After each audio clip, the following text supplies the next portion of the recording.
Part 2. The heartbreaking story behind Charles with Camilla could be dug up by Harry. Hello and a very warm welcome back to our Sussex Daily News YouTube channel. In Part 1, we send you the first information about the relationship between Charles and Camilla. And now I know that a lot of people disagree with the fact that the Queen Mother does not agree with this marriage. But because they're collectibles, errors are inevitable, and we're going to continue to send this part 2 to just reinforce the whole point of our video. Now again, the reason I mention all of this is because when a certain book comes out by a certain somebody, of course I'm talking about Prince Harry with Meghan's behind-the-scenes orchestrated re-editing, all of this is going to be dragged up again. I'm talking about the misery, the blame, the anger, the controversy, the revenge attacks, and the Camilla and Charles attacking will come up again, all just to try to sell a book likely to be filled with lies, innuendo, and salacious gossip with very little likelihood of any of the content actually coming close to the truth or the recollections of the people who were involved. So come with me, let's go right back down that rabbit hole. So Charles came back from his stint in the Navy to find the woman who he really did care about, perhaps even the love of his life, was now married to somebody else. So let's just stop and consider for a moment how heartbroken he must have been, how sad, how crestfallen he must have felt. Let's empathize with this situation. I mean, have any of you ever been deeply in love and suffered as a result of it?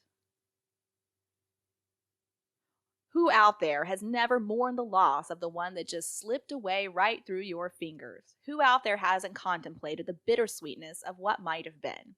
It doesn't really matter if you're rich or poor. Love can be a bittersweet experience. I think it has been a cross to bear for so many of us.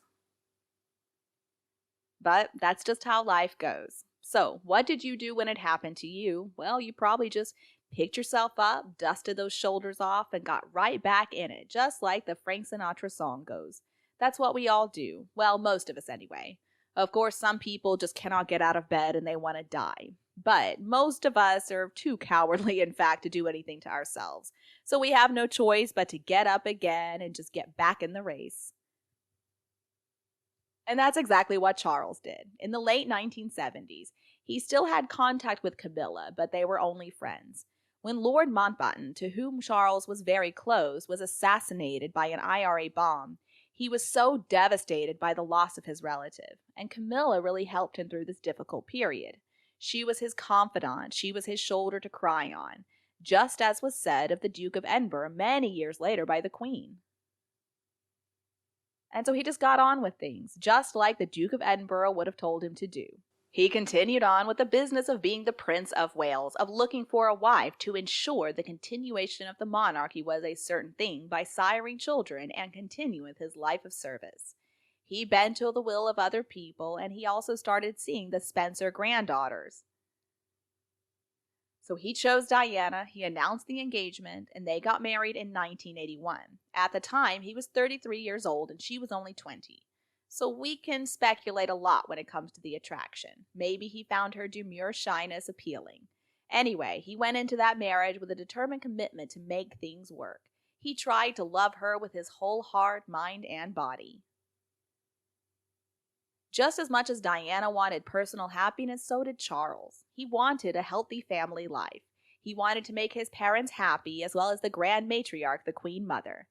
His idea of love meant that it's something to grow into, something that you have to work at, something you need to nurture for the enduring long run.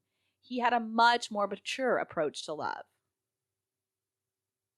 But on the other hand, Diana had been reading a lot of romance novels of Barbara Cartland, and she had a pretty immature, rose-colored view of love.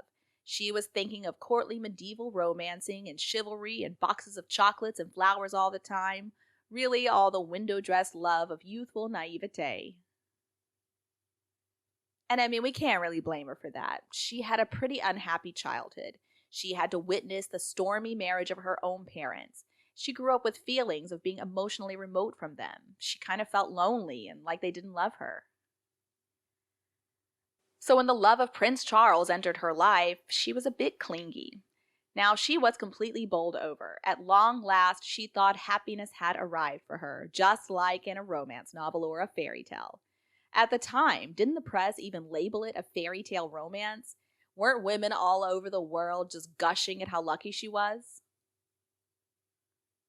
And we all know what happened next. They had kids, and then the marriage started to fall apart, so that by 1986, according to Charles's later comments about it, the love was pretty much gone around 1986. And then for the next 10 years, it was pretty much just a sham. So by the time they finally got divorced in 1996, their estrangement was complete. And a lot of people feel sympathy for Diana. People say that she was just used as some kind of breed mare. People say that Charles was so unfeeling and so uncaring, and that Camilla was such a marriage-wrecking witch. But really, that's not a fair way of looking at things. That is a distortion of the reality. Prince Charles was absolutely heartbroken when the marriage came apart. And to whom did he turn for comfort? Well, Camilla. She was a lot closer to his own age, and she had a much more mature outlook on love and marriage. She herself had come to the state of being divorced from Andrew Parker Bowles in 1995. That was because they were leading separate lives, and Andrew Parker Bowles was carrying on with so many extramarital affairs of his own. So Camilla was not in a happy situation either. Knowing all that, can we really blame her that she and Charles commiserated with one another over their common state of affairs, and that while they were doing that, their romance was rekindled? On the other hand, Diana resorted to melodrama in that Bashir interview. See, that was symptomatic of her resolve to try to make Charles and Camilla pay dearly for how miserable she was. She wanted everybody to believe that it was all their fault. And later, after the divorce, she came around, and just before her death, she began to really examine her own role in how things happened. For example, she regretted doing that Bashir interview. After she died, Charles, in the court of public opinion, was blamed for her death, and Camilla was viewed as some kind of evil witch who broke up a family and a marriage, and for several years, things were really bad for her in the press. In fact, it took a very long time for her reputation to be rehabilitated. Meanwhile, Charles was continuing to see her. And in 1999, the couple appeared for the first time publicly together in London. They went to a birthday party there at the Ritz Hotel, and about 200 photographers and reporters from all around the globe were there to see them together. In 2000, she went with Charles to a number of official engagements in Scotland, and then in 2001, she became president of the National Osteoporosis Society. That was her first introduction to the public. Later, Camilla would meet Queen Elizabeth II. That would be the first time since their relationship was made public.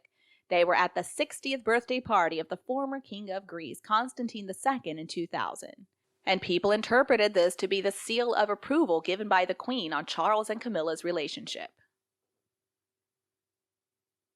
And then after a series of appearances at public as well as private venues, the Queen invited Camilla to celebrations of her Golden Jubilee in 2002. She was sitting behind the Queen for one of the concerts at Buckingham Palace in the Royal Box. Now, Camilla maintained her own residence, Raymell House, which she bought in 1995 in Wiltshire. But she then moved into Clarence House, which is Charles's household and official residence since 2003. And then in 2004, Camilla was already accompanying Charles on almost all of his official events, including a high-profile visit they did together to Scotland for the annual Highland Games. Now, throughout the entire time, the media were speculating on when they would announce their engagement. And as time passed, polls conducted in the UK showed that people supported the marriage overall. And in February 2005, they were finally engaged. Of course, the Queen Mother had been against their relationship from the very beginning, but she had passed away in 2002, so she couldn't really stop it anymore. They didn't need her blessing. Princess Margaret also passed away that same year. Now, Margaret may have bristled, as back in the 50s, she was not able to marry the love of her life. He was a divorced man, Captain Peter Townsend, so she might have raised issue. As the future Supreme Governor of the Church of England, the idea of Charles marrying a divorcee was seen as a bit controversial, but the Queen consented. So the government of Tony Blair and the Church of England also consented, and the couple were finally able to get married. At long last, Charles got his happy ending, and boy was it a long time coming. So to the media, the Queen, Prime Minister Tony Blair, and the Archbishop of Canterbury, Rowan Williams, offered their best wishes. In the 2 months that followed the announcement of their engagement, Clarence House received 25,000 letters, with 95 or 99% being supportive. So hate mail numbered only about 908 letters, and that was also received, with the more threatening and personal ones sent to the police for careful investigation. On the 9th of April 2005, they got married in the town hall in a civil ceremony at Windsor Guildhall. None of their parents were there, but Camilla's son Tom Parker Bowles and Prince William acted as witnesses to the civil ceremony, and they were the ones to sign the appropriate documents. And the Queen and Prince Philip, they did go to the service of blessing, as well as a reception that was held at Windsor Castle. And after the wedding, the two of them went on their honeymoon to Charles's country estate in Scotland. It was from there that they performed public duties together as a couple. And in all the years since, Camilla has proven to be an incredible supporter alongside Charles in all public functions. She does nothing to try to take the spotlight away from him. She remains quiet and dignified, and she is deeply involved in so many charities and patronages. Recently, the Queen decided to even publicly recognize her for her services and strong support as a member of the team. She announced that Camilla will receive the title Queen Consort. The common consensus is that she has made Charles a very happy man indeed, and by all appearances, their marriage remains strong and healthy, and they are still very much in love with each other. And you, what do you think about this marriage? Please tell me your opinion below in the comment section, and we can also talk some more about Prince Charles, Camilla, and the royal family. If you think my video is great, please like and share it with everyone else who would love it. And please click that subscribe button below to not miss any new videos from the Sussex Daily News team. Now thank you so much for watching, have a lovely day, and I'll be back to see you all in the next videos.